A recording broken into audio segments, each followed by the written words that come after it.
ओम नमश्चंडिकायै सुगा सरस्वती। आठवां अध्याय रक्तबीज वध। मैं अणिमा आदि सिद्धिमयी किरणों के आवृत भवानी का ध्यान करता हूँ। उनके शरीर का रंग लाल है, नेत्रों में करुणा लहरा रही है तथा हाथों में पाश, अंकुश, बाण और धनुष धोवा पाते हैं। ऋषि कहते हैं, चंड और मुंड नाम के दैत्यों के मारे जाने तथा बहुत सी सेना का संहार हो जाने पर दैत्यों के राजा प्रतापी शुंभ के मन में बड़ा क्रोध हुआ और उसने दैत्यों की संपूर्ण सेना को युद्ध के लिए कूच करने की आज्ञा दी। वह बोला, आज उदायुध नाम के 86 दैत्य सेनापति अपनी सेनाओं के साथ युद्ध के लिए प्रस्थान करें। कंबू नाम वाले दैत्यों के 84 सेनानायक अपनी वाहिनी से घिरे हुए यात्रा करें। 50 कोटि वीर कुल के और 100 धूम्र कुल के असुर सेनापति मेरी आज्ञा से सेना सहित कूच करें। कालक, दोहर्द, मौर्य और काल के असुर भी युद्ध के लिए तैयार हो मेरी आज्ञा से तुरंत प्रस्थान करें। भयानक शासन करने वाला असुर रासुम इस प्रकार आज्ञा दे। सहस्त्रों बड़ी बड़ी सेनाओं के साथ युद्ध के लिए प्रस्थित हुआ। उसकी अत्यंत भयंकर सेना आती देख चंडिका ने अपने धनुष की टंकार से पृथ्वी और आकाश के बीच का भाग गुंजा दिया। राजन, तदनंतर देवी के सिंह ने भी बड़े बड़े जोर से धारना आरंभ किया। फिर अंबिका ने घंटे के शब्द से उस ध्वनि को और भी बढ़ा दिया। धनुष की टंकार, सिंह की दहाड़ और घंटे की ध्वनि से संपूर्ण दिशाएं गूंज उठी। उस भयंकर शब्द से काली ने अपने विकराल मुख को और भी बढ़ा लिया तथा इस प्रकार वे विजयिनी हुई। उस तुमुल नाद को सुनकर दैत्यों की सेनाओं ने चारों ओर से आकर चंडिका देवी, सिंह तथा काली देवी को क्रोधपूर्वक घेर लिया। राजन, इसी बीच में असुरों के विनाश तथा देवताओं के अभ्युदय के लिए ब्रह्मा, शिव, कार्तिकेय, विष्णु तथा इंद्र आदि देवों की शक्तियाँ जो अत्यंत पराक्रम और बल से संपन्न थी, उनके शरीर से निकलकर उन्हीं के रूप में चंडिका देवी के पास गईं। जिस देवता का जैसा रूप था, जैसी वेशभूषा और जैसा वाहन है, ठीक वैसे ही साधनों से संपन्न हो उनकी शक्ति असुरों से युद्ध करने लगी। सबसे पहले हंसयुक्त विमान पर बैठी हुई अक्षसूत्र और कमंडलों से सुशोभित ब्रह्मा जी की शक्ति उपस्थित हुई, जिसे ब्रह्माणी कहते हैं। महादेव जी की शक्ति वृषभ पर आरूढ़ हो हाथों में श्रेष्ठ त्रिशूल धारण किए, महानाग का कंकण पहने, मस्तक में अर्ध चंद्र रेखा से विशोषित हो वहां आ पहुंची। कार्तिकेय जी की शक्ति रूपा जगदम्बिका उन्हीं का रूप धारण किए श्रेष्ठ मयूर पर आरूढ़ हो हाथ में शक्ति लिए दैत्यों से युद्ध करने के लिए आई। इसी प्रकार भगवान विष्णु की शक्ति गरुड़ पर विराजमान हो शंख, चक्र, गदा, सारंग, धनुष तथा खड़ग हाथ में लिए वहां आई। अनुपम यज्ञ वाराह का रूप धारण करने वाले श्री हरि जी की जो शक्ति है, वह भी वाराह शरीर धारण करके वहां उपस्थित हुई। नारसिंगी शक्ति भी नृसिंह के समान शरीर धारण करके वहां आई। उसकी गर्दन के बालों के झटके से आकाश के तारे बिखर पड़ते थे। इसी प्रकार इंद्र की शक्ति वज्र हाथ में लिए गजराज ऐरावत पर बैठकर आई। उसके भी सहस्त्र नेत्र थे, इंद्र का जैसा रूप है वैसा ही उसका भी था। तदनंतर उन देव शक्तियों से घिरे हुए महादेव जी ने चंडिका से कहा, मेरी प्रसन्नता के लिए तुम शीघ्र ही इन असुरों का संहार करो। तब देवी के शरीर से अत्यंत भयानक और परम उग्र चंडिका शक्ति प्रकट हुई, जो सैकड़ों गीदड़ियों की भांति आवाज करने वाली थी।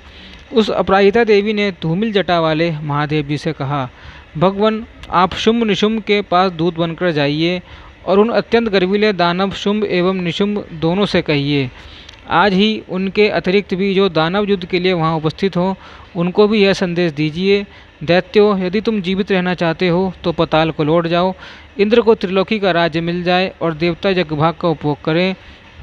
यदि बल के घमंड में आकर तुम युद्ध की अभिलाषा रखते हो तो आओ, मेरी शिवाएं योगिनियाँ तुम्हारे कच्चे मांस से तृप्त हों। चूँकि उस देवी ने भगवान शिव को दूत के कार्य में नियुक्त किया था, इसलिए वह शिवदूती के नाम से संसार में विख्यात हुई। वे महादैत्य भी भगवान शिव के मुंह से देवी के वचन सुनकर क्रोध में भर गए और जहाँ कात्यायनी विराजमान थी उस ओर बढ़े। तदनंतर वे दैत्य अमरश में भरकर पहले ही देवी के ऊपर बाण, शक्ति और रिष्टि आदि अस्त्रों की वृष्टि करने लगे। तब देवी ने भी खेल खेल में ही धनुष की टंकार की और उससे छोड़े हुए बड़े बड़े बाणों द्वारा दैत्यों के चलाए हुए बाण, शूल, शक्ति और फरसों को काट डाला। फिर काली उनके आगे होकर शत्रुओं को शूल के प्रहार से विदीर्ण करने लगी और खड़ग से उनका कचूमर निकालती हुई रणभूमि में विचरने लगी।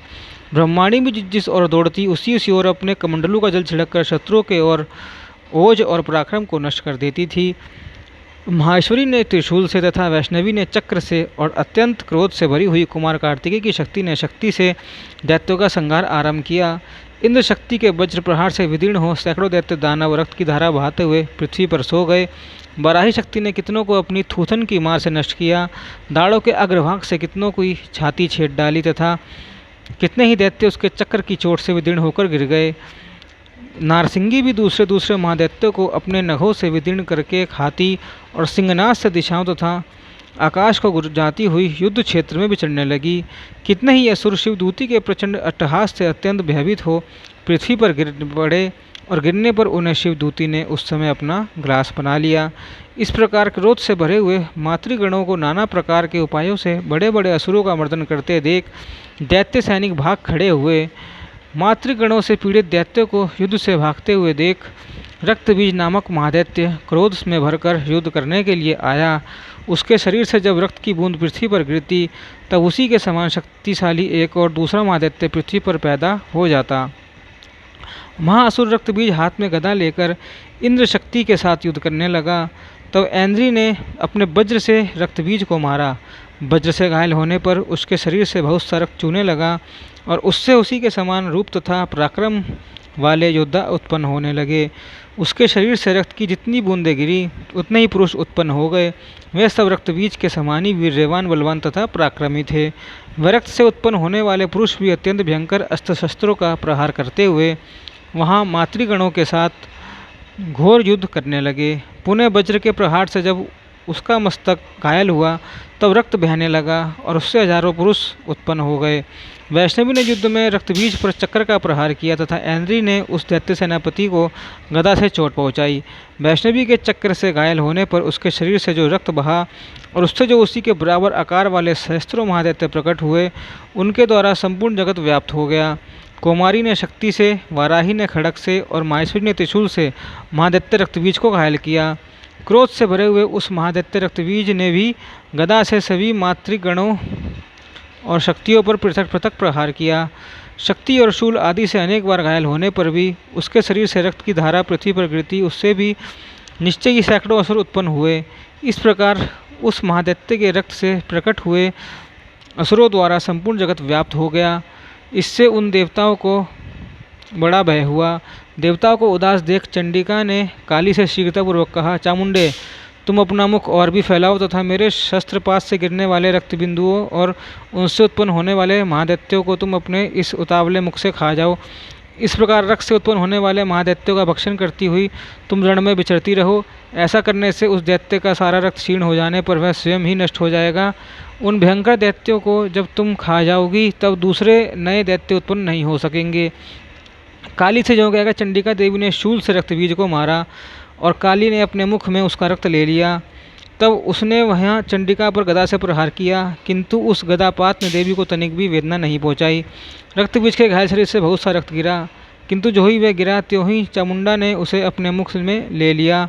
रक्त गिरने से काली के मुख में जो महादैत्य उत्पन्न हुए उन्हें भी वह चट कर गई और उसने रक्तबीज का रक्त भी पी लिया। तदनंतर देवी ने रक्तबीज को, जिसका रक्त चामुंडा ने पी लिया था, वज्र, बाण, खड़ग तथा रिष्टि आदि से मार डाला। राजन, इस प्रकार शस्त्रों के समुदाय से आहत एवं रक्तहीन हुआ महादैत्य रक्तबीज पृथ्वी पर गिर पड़ा। नरेश्वर, इससे देवताओं को अनुपम हर्ष की प्राप्ति हुई और मातृगण उन असुरों के रक्तपान के मद से उद्वत्सा होकर नृत्य करने लगा।